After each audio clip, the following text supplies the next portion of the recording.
धाराशिवमध्ये केंद्रीय मंत्री धर्मेंद्र प्रधानांच्या प्रतिकात्मक पुतळ्याचं दहन. विद्यार्थ्यांच्या भविष्याशी अन्याय सहन करणार नाही, काँग्रेस कार्यकर्त्यांची भूमिका. परभणीत काँग्रेस कार्यालयासमोर भाजपचं आंदोलन. विद्यार्थी आंदोलन भडकवल्याचा आरोप करत राहुल आणि प्रियांका गांधींचे फाडले पोस्टर्स. बुलढाण्यामध्ये युवक काँग्रेसचं अर्धनग्न आंदोलन. जयस्तंभ चौकामध्ये आंदोलक आणि पोलिसांमध्ये झटापट. धर्मेंद्र प्रधानांच्या राजीनाम्याच्या मागणीसाठी काँग्रेस आग्रही. नांदेडमध्ये भाजपचं काँग्रेस कार्यालयासमोर आंदोलन. दोन्ही पक्षाचे कार्यकर्ते आमनेसामने. मोठा पोलीस बंदोबस्त तैनात.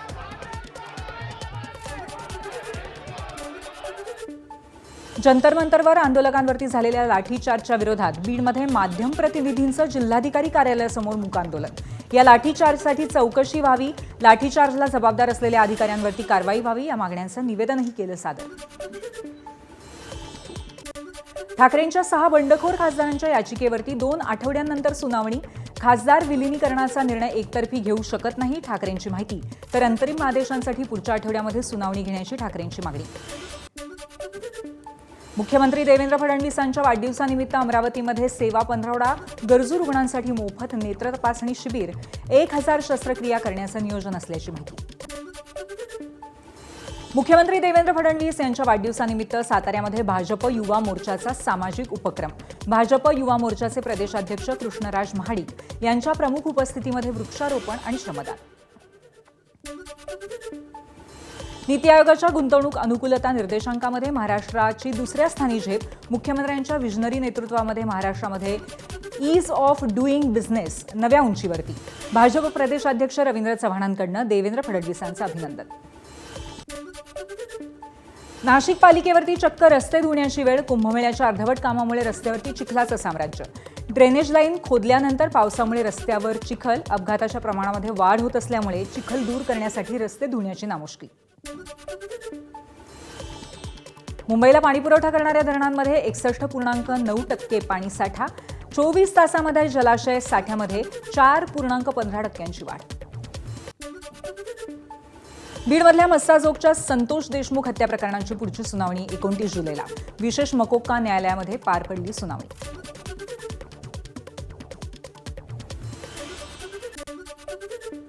डॉक्टरांना मारहाण करणाऱ्या शिवसेना नगरसेवक रमेश म्हात्रेंच्या विरोधात सुनावणी सुरू. म्हात्रेली अल्पावधीत जामीन मिळाल्यानंतर IMAनं दिलेल्या आंदोलनाची मुंबई उच्च न्यायालयानं घेतली दखल.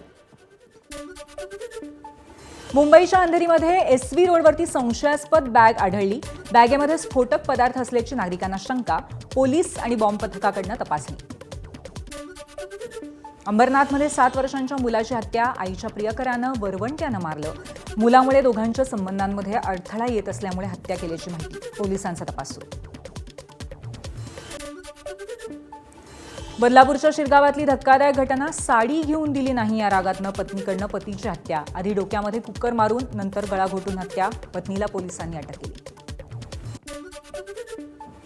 लोणावळ्यामध्ये जुन्या पुणे मुंबई महामार्गावरती भरधाव कंटेनरच्या धडकेमध्ये दुचाकीस्वार रामदास शिर्के यांचा दुर्दैवी मृत्यू. अपघातानंतर कंटेनर चालक फरार. हा भीषण अपघात मागून येणाऱ्या गाडीतल्या फ्रंट कॅमेऱ्यामध्ये कैद झालाय. गडचिरोलीच्या एटापल्ली तालुक्यातील रस्त्यांच्या विकासाला ग्रहण.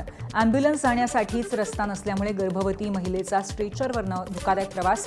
वर्ष बदललं मात्र परिस्थिती तशीच असल्यामुळे नागरिकांचा संताप. मुंबई गोवा महामार्गावरच्या सर्व्हिस रस्त्यांची चाळण. नागोठणे ते कोलाड परिसरामध्ये नागरिकांचा खड्ड्यातून जीवघेणा प्रवास. यंदाचा पावसाळाही खड्ड्यातूनच जात असल्यामुळे कोकणवासियांना संताप.